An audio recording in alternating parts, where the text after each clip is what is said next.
22 বছর পর ময়মনসিংহের পথে তারেক রহমান দুপুরে বক্তব্য রাখবেন। সার্কিট হাউস মাঠের জনসভায় যোগ দিচ্ছেন নেতাকর্মীরা। যেখানে বাধা সেখানে প্রতিরোধের নির্দেশ জামায়াতের আমিরের। দেশে জনগণের রাজনীতি হবে, পরিবার বা দলের নয়। গ্রাউন্ড সিমেন্ট সংবাদ শিরোনাম দেখছিলেন, এবার বিস্তারিত।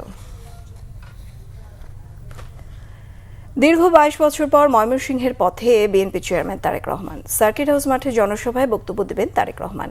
এ লক্ষ্যে মঙ্গলবার সকাল 11টায় গুলশানের বাসা থেকে রওনা হয়েছেন তিনি।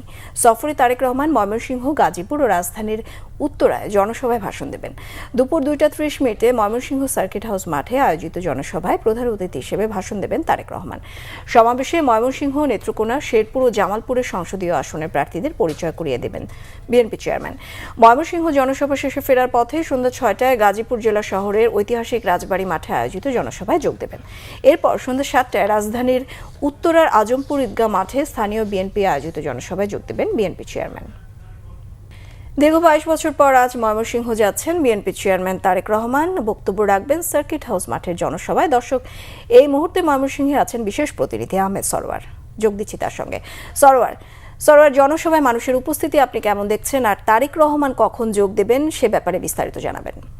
বিএনপির প্রেস উইং থেকে আমাদেরকে যেটা জানিয়েছে 2টার সময় সমাবেশ শুরু হবে এবং 2:30টার দিকে তারেক রহমান এই জনসভায় যোগ দেওয়ার কথা রয়েছে। আপনি জানেন যে এর মধ্যে তারেক রহমান ঢাকা থেকে রওনা হয়ে গেছে। 11:04 তিনি গুলশান থেকে ময়মনসিংহের উদ্দেশ্যে রওনা দিচ্ছেন।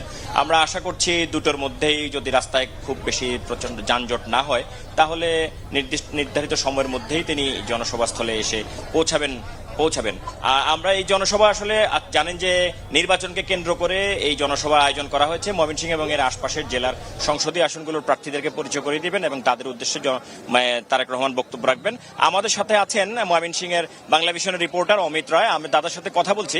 আচ্ছা অমিত রায়, আজকে এই জনসভা কতটা ইম্প্যাক্ট পড়বে আগামী নির্বাচনে, ময়মনসিংহের নির্বাচনে? আপনি জানেন যে আসলে ময়মনসিংহ এটি এক দীর্ঘ 15 বছর ময়মনসিংহের মানুষ কিন্তু বঞ্চিত ছিল নানা উন্নয়ন থেকে। তো দীর্ঘ 22 বছর পরে, অর্থাৎ 2004 সালের 9 ফেব্রুয়ারি তারেক রহমান সাহেব ময়মনসিংহে এসেছিলেন প্রতিনিধি সম্মেলনে। এর পরে দীর্ঘদিন পরে কিন্তু আসছেন, মানুষের কিন্তু আশা প্রত্যাশা অনেক বেশি। তো তারেক রহমান মহোদয় উনি এই তার কর্মী সমর্থকদের যদি ভালো বোঝাতে পারেন তার বক্তব্যের মাধ্যমে, তা আমার মনে হয় ময়মনসিংহের যে 11টি সংসদীয় আসন আছে সেটি কিন্তু বিএনপির ঘরে যেতে পারে। আরেকটি কথা জানিয়ে রাখি যে ময়মনসিংহের এই 11টি আসনের মধ্যে 8টিতেই কিন্তু তুমুল প্রতিদ্বন্দ্বিতা হবে বলে আমাদের সাংবাদিক বন্ধুদের যারা রিপোর্ট করতে গিয়ে বা জরিপ করতে গিয়ে আমাদের যেটি ধারণা। এই 8টি আসনে যদি বিএনপির যে বিরোধ বা বিএনপির যে স্বতন্ত্র প্রার্থী রয়েছে, এক্ষেত্রে আমার মনে হয় তারেক রহমান মহোদয়ের যে একটি গুরুত্বপূর্ণ ভূমিকা বা দলীয় যে একটি ভূমিকা বা ভোটারদের দ্বারে দ্বারে যাওয়া, কনভেন্স করা, এটি করতে পারলে আমার মনে হয় যে বৃহত্তম ময়মনসিংহে, অর্থাৎ ময়মনসিংহের 11টি সংসদীয় আসন ধানের শীষের পক্ষে যাবে। এটি হলো সাধারণ মানুষের ধারণা। হ্যাঁ, যেমনটি বলছিলেন আমাদের অমিত রায়, আসলে তারেক রহমানের আজকের এই জনসভা আগামী সংসদ নির্বাচনের জন্য খুবই গুরুত্বপূর্ণ এবং এই জনসভার উপর নির্ভর করছে ময়মনসিংহে বিএনপির সংসদীয় আসনগুলোতে বিএনপি কতটা ভালো করবে। কারণ প্রায় প্রতিটা আসনেই বিএনপি এবং তার দলের বিদ্রোহী প্রার্থী রয়েছেন এবং মূল প্রতিদ্বন্দ্বিতাগুলো হবে এই দুই প্রার্থীর মধ্যে, যেতে অন্য কেউ আবার এতে সুযোগ নিতে পারে। এই বিষয়গুলো হয়তো গণমাধ্যম কর্মী আলাপ করছেন যে তারেক রহমানের বক্তব্যের পর, তারেক রহমানের এই জনসভার পর হয়তো দলীয় কর্মীরা যদি উজ্জীবিত হয়, নিজেদের ভেদাভেদ বলে যদি এক হয়ে কাজ করতে পারে, তাহলে হয়তো এই সংসদীয় আসনগুলোতে আশানুরূপ ফল করতে পারবে। সরোয়ার, ধন্যবাদ আপনাকে।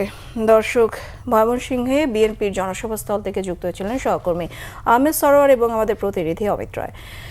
এখনই যারা মা বোনদের গায়ে হাত তুলছে, নির্বাচনে জিতলে তাদের কাছে দেশ কতটা নিরাপদ থাকতে পারে বলে প্রশ্ন তুলেছেন জামায়াতের আমির ডাক্তার শফিকুর রহমান। মঙ্গলবার যশোরের কেন্দ্রীয় ঈদগাহ মাঠে নির্বাচনী জনসভায় যোগ দিয়ে এমন প্রশ্ন রাখেন তিনি। ক্ষমতায় গেলে যশোর পৌরসভাকে সিটি কর্পোরেশনে উন্নীত করার প্রতিশ্রুতি দিয়ে ডাক্তার শফিকুর রহমান বলেন, জনতার স্বার্থ রক্ষায় দাঁড়িপাল্লার মাপে কোনো হেরফের হবে না। দেশের জনগণের রাজনীতি হবে, পরিবার বা দলের নয়। জামায়াতের আমির আরও বলেন, একদিকে ফ্যামিলি কার্ড, অন্যদিকে মা বোনদের গায়ে হাত চলতে পারে না। জামায়াতের আদর্শিক প্রচারণায় কারো বাধা দেওয়ার এখতিয়ার নেই। নির্বাচনী প্রচারণায় বাধা দিলে কিংবা নারীদের লাঞ্ছিত করলে প্রতিরোধ করা হবে। জনসভায় জামায়াতের সেক্রেটারি জেনারেল মিয়া গোলাম পরওয়ার বলেন, ইসলামী চেতনা, জুলাইয়ের চেতনা এবং মুক্তিযুদ্ধের চেতনায় মানবিক রাষ্ট্র গঠন করবে জামায়াত ইসলামী। একটি অপশক্তি জুলাই সনদ বাস্তবায়ন না করে আবারও দুর্নীতি অপশাসন ফিরিয়ে আনতে গণভোটে না ভোটের পক্ষে ক্যাম্পেইন করছে। মহিলারা যখন কোন একটা দলের পক্ষে, আদর্শের পক্ষে, নতুন বাংলাদেশের পক্ষে, ভোটের পক্ষে ভোট চাওয়ার জন্য বের হচ্ছেন, একদিকে ফ্যামিলি কার্ড আর একদিকে মা বোনদের গায়ে হাত, দুইটা তো একসাথে চলে না। এ দিয়ে একটি বার্তা দেওয়া হচ্ছে জাতিকে, বার্তা দেওয়া হচ্ছে আগামীতে এমন কোন দল যদি ক্ষমতায় আসে যারা এখনই গায়ে হাত দেয়, তাদের কাছে বাংলাদেশের একজন মা বোন নিরাপদ হবেন না। এই ছিল এখনকার মতো। পরের সংবাদ দুপুর 2টায়। একটা রয়েছে নিউজ টপ 10, দেখার আমন্ত্রণ রইল।